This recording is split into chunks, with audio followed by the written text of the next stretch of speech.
Hello ladies and gentlemen, it's the Historical Gamer once again, and today I'm returning to Ultimate General Civil War. This is actually taken from a live stream from a couple of days ago. I know I reference it being last night, but obviously it's not anymore. This is going to be the Battle of Shiloh in Ultimate General Civil War. I know in my last video I said I was going to talk about the history around the lead up to the Battle of Shiloh, but the actual fight took over 2 hours of gameplay.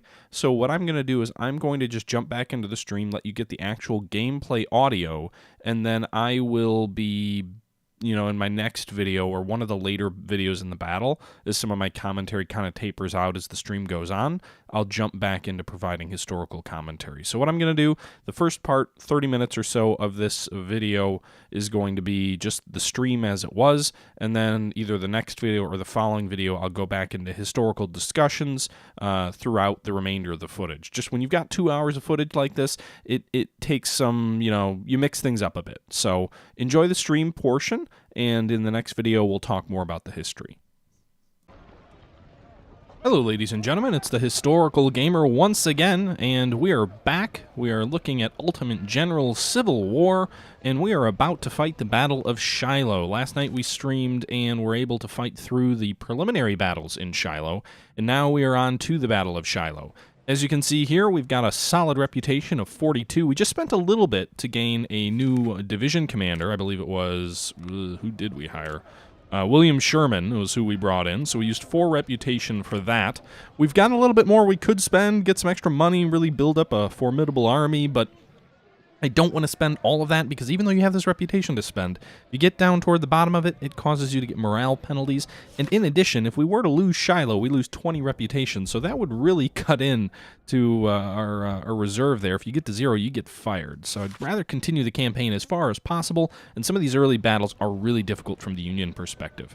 So just a real quick refresher, in our last fight, we weren't able to fully re-provision one of our brigades. We're only up to 1,194 men, and that's because we don't have enough Lorenz rifles. There weren't any more that we could import from Austria, so unfortunately we weren't able to fill this brigade out. This one is under strength. We added a second brigade with Lorenz rifles before the last battle, so we now have 2 of these units armed with Lorenzes, and then we have 1 armed with Springfields. The rest of our forces are all still using these kind of obsolete 1842 smooth war weapons, which are much better at melee fighting, but that's what it is.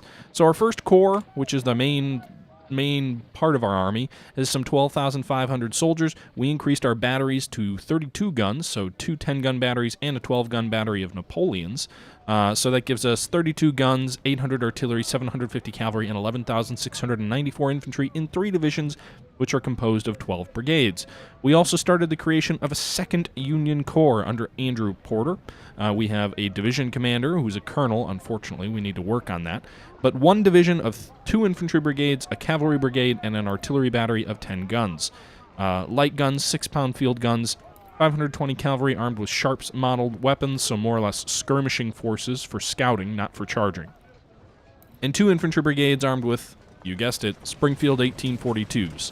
So between the 2 forces, we've got a little bit, around 16,100 soldiers, 42 guns, of that being some 1,100 cavalry total.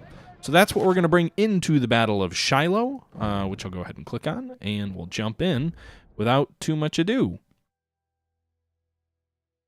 Evening, Edward. So we can go ahead and throw our first corps here on the left wing, and then our second corps here on the second. So we've got 16 brigades out of a possible 40. I don't know how the game gives you a maximum number of brigades of 40. I have no idea how any player ever would ever have 40 brigades this early in the campaign. But it is what it is. I mean, we've won every battle so far, so it's kind of confusing. Anyway, guys, so you can see here we're going to put 16 brigades in 2 separate corps, some 12 infantry brigades, 6 artillery or 4 artillery batteries, and 2 cavalry batteries, as well as some supplies. It gives us 24,000 troops. Not all of that is ours. You can see here you start with a generic of 6,900 soldiers, so we'll have a total of 24,000 troops, 47 guns, composed of 27 brigades going into the Battle of Shiloh. So, we've transported our corps to Pittsburgh Landing, located at the west bank of the Tennessee River. In order to guard a wider area, we deployed multiple encampments south of Pittsburgh Landing. The Army of Mississippi, under Major General Albert Sidney Johnston, is known to operate in the region, but should not be in condition for offensive actions. Well, no shit, there's going to be offensive actions, otherwise we wouldn't be playing. Tomorrow you expect the rest of your forces to advance at Corinth, 22 miles southwest, deep into Confederate territory. Until we gather all our army, Pittsburgh Landing must be defended at all costs. So the problem with Shiloh from a RTS type of game is when you go in, you're not surprised. You already know what's going to happen. You know the Confederates are going to launch a surprise attack against you, and you have to hold out. That doesn't quite model the reality of the Battle of Shiloh, where the Union was caught largely off guard by a sudden Confederate attack coming out of wood lines, and they didn't have time to form up into a cohesive defensive front. We are going to have time to do that in this game, so, you know, I guess it is what it is, and it's a limitation of a game, but I wonder if there'd be a more interesting way to design a game that would allow you to model those realities. Anyway. Okay, so...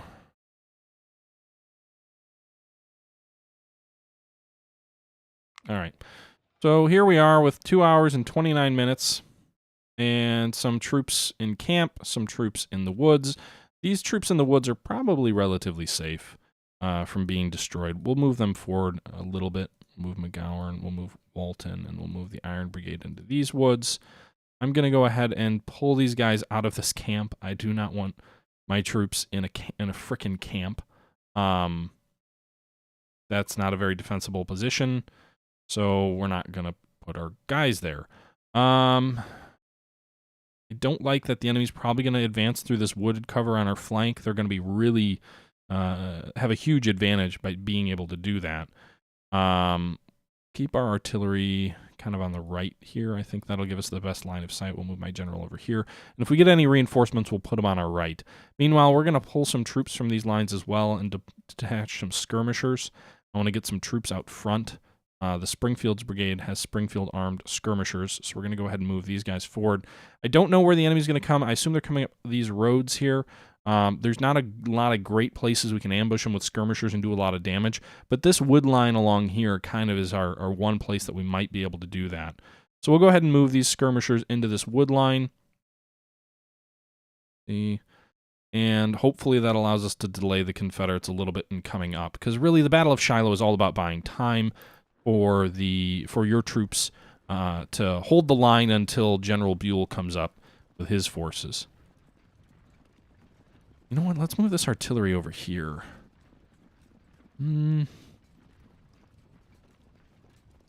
Let's move them toward these houses. I don't know what their line of sight won't be great over these fields, but my gut tells me the enemy's going to come up through these woods. If I can get them on my flank, I can more easily stop any enemy flanking maneuver, if indeed they go that route. Iron Brigade is in pretty good cover. These guys are in great cover in this wooded area. Just trying to make sure they've all got adequate cover. The Irish Brigade is lined up behind this fence, kind of a refused flank. We've got another brigade out here to the right. The Irish Brigade will be more or less providing cover for Bass's artillery, which comes up. You can see our objective right here is the Shiloh Church. So historically, this is on the Union right, I believe. Where are we on the left? I'm not sure. And you can see our skirmishers have moved down here toward these open fields. Enemy forces detected, 100% cover, 98% cover. Oh, 100% cover. So these guys are in really good cover. These guys are all in really good cover. We've spotted some enemy cavalry down here. Yes, you're going to get a lot of little pop-ups that say, like, is the enemy attacking? Should we be worried? Do we need to be prepared? Like, yes, okay, we get it. You're trying to pretend you're surprised. Okay.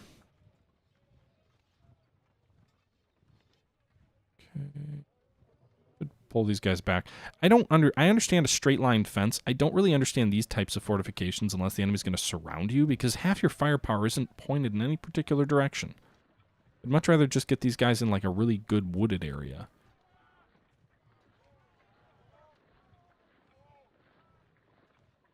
Okay, so some enemy infantry moving up through this field.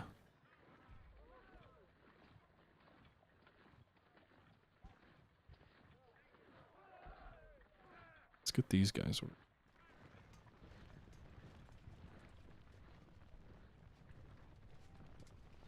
I'd rather have Springfield sniping at an enemy in an open field than these guys are using. Yeah, these guys are using the 1842s. These guys over here are using Springfield 1855 rifles, so they'll have longer range and be more effective.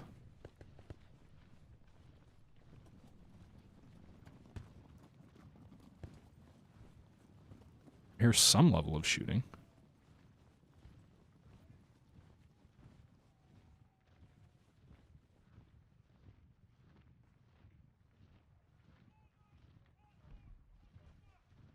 Just out of range. Looks like the enemy's moving up here along our left.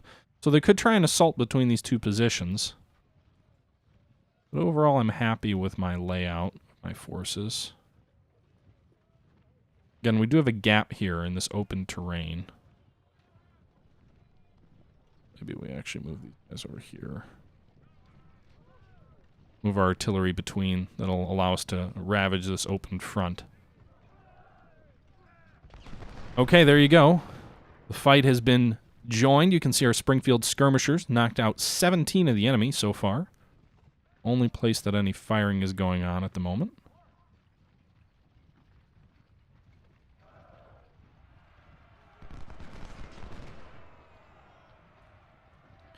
Claiborne appears to be charging, but now stopping. Move these skirmishers in on his flank.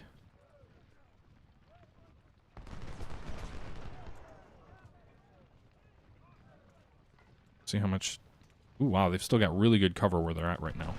So they can hopefully hit Claiborne effectively from there without losing too much. Ugh.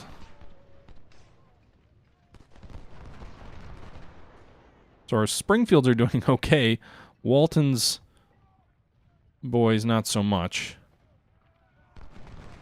And McGowan's haven't really fought at all yet.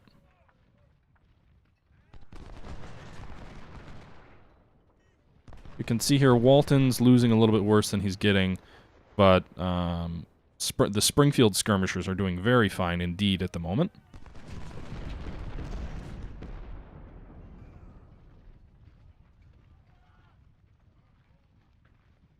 Confused shaver. Okay.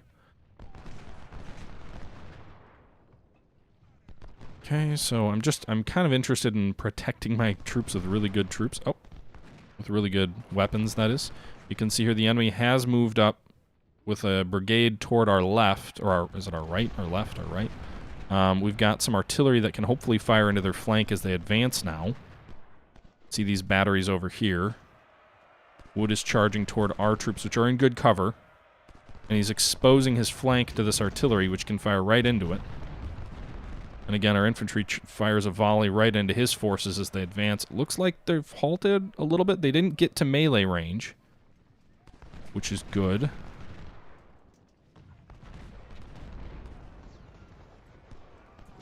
Waiting for this artillery to reopen up on this enemy flank. Point blank range, the enemy in the open.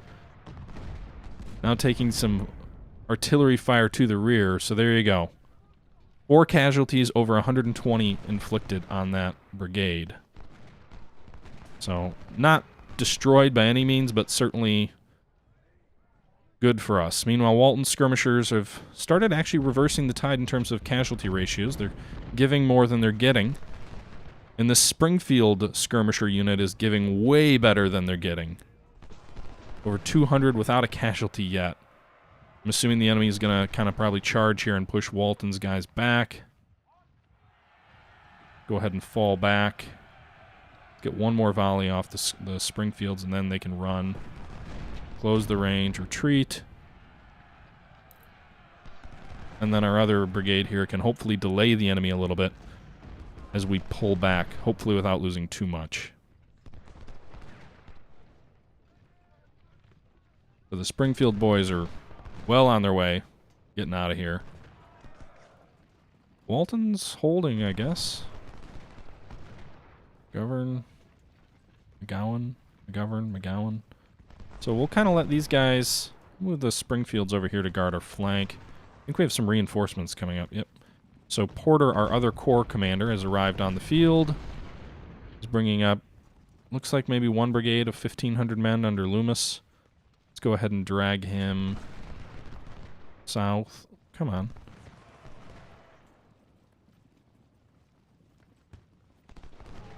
Why is it not? I guess he's not really on the map yet, maybe? Oh, there he goes. Drag him down the roads. And we're going to put him right into this wood line here to guard our flank.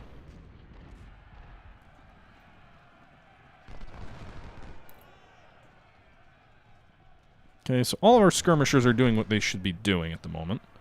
Wood's reforming and going back at our right.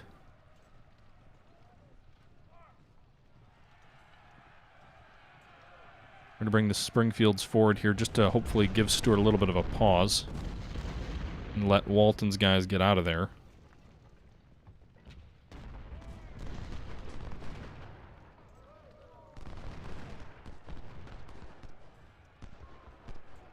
Okay, they're wheeling.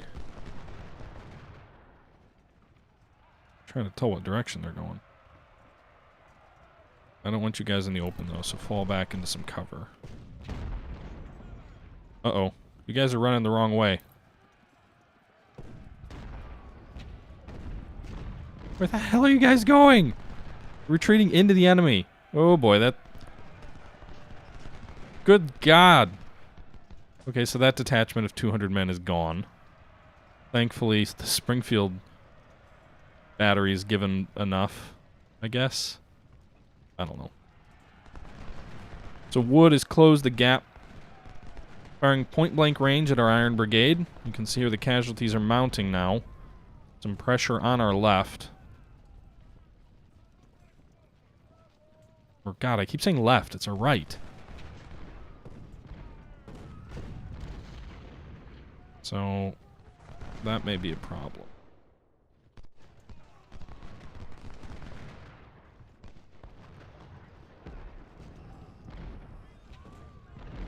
Alright, we're going to have to send Loomis this way. I wanted to extend our flank, but that doesn't seem possible at the moment.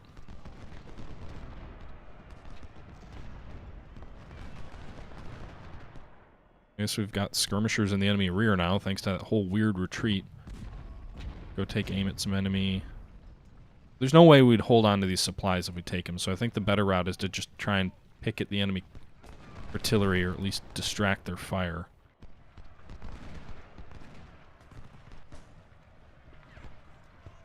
What's the Iron Brigade doing over here? Okay, so they're still giving more than they're getting against Wood here.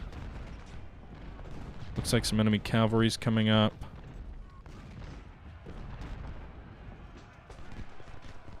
What you guys get into position? I know you're a little bit fatigued, but...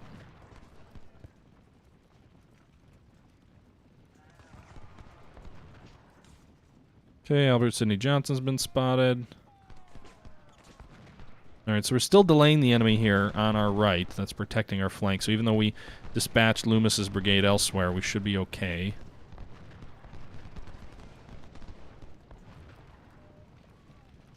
Alright, I don't want Loomis out in the open like this. More brigades of Polk's Corps coming up.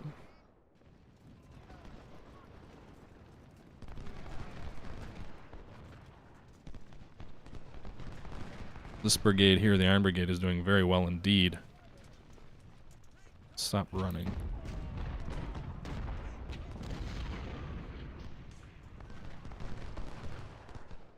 Okay. So Wood's brigade is routed. We're being driven back.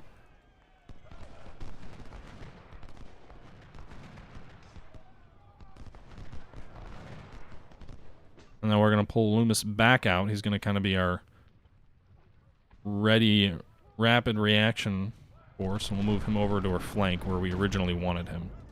Seems like our right is relatively secure. I don't think enemy cavalry will displace us. Send some of these skirmishers out here to delay the enemy.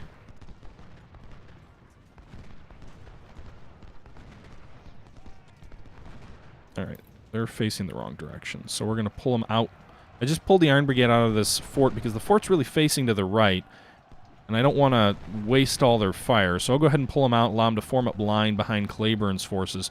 Cleburne's charging and meleeing with Walton, but McGowan and the Iron Brigade can fire into Cleburne's flank because they continue to reload during a melee.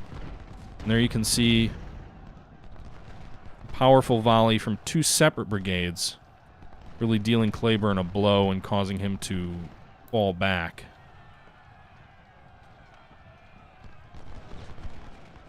Or Springfield's finally taking some casualties, but again, still delaying the enemy. And Cleburne getting absolutely shredded, which is good. He's one of their best commanders. I think I'm honestly just going to leave these guys where they're at. I think they're better off not being in the fort. Enemy continues to try and reform wood and bring some pressure against our flank. I'm hoping he shot his bolt.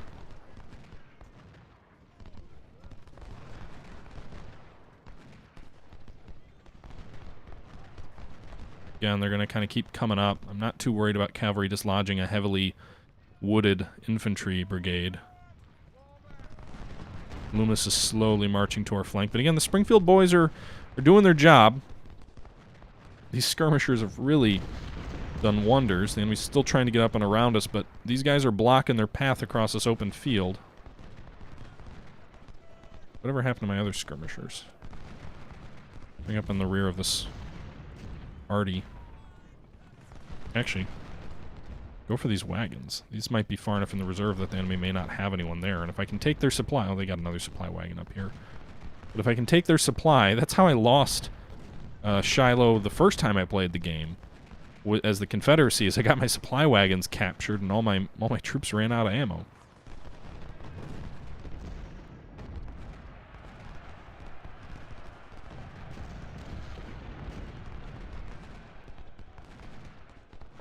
Okay, Stevens driven back by that volley from the Irish Brigade, but now he's got Shaver coming in. So multiple Confederate brigades charging our position. Johnston's now charging McGowan.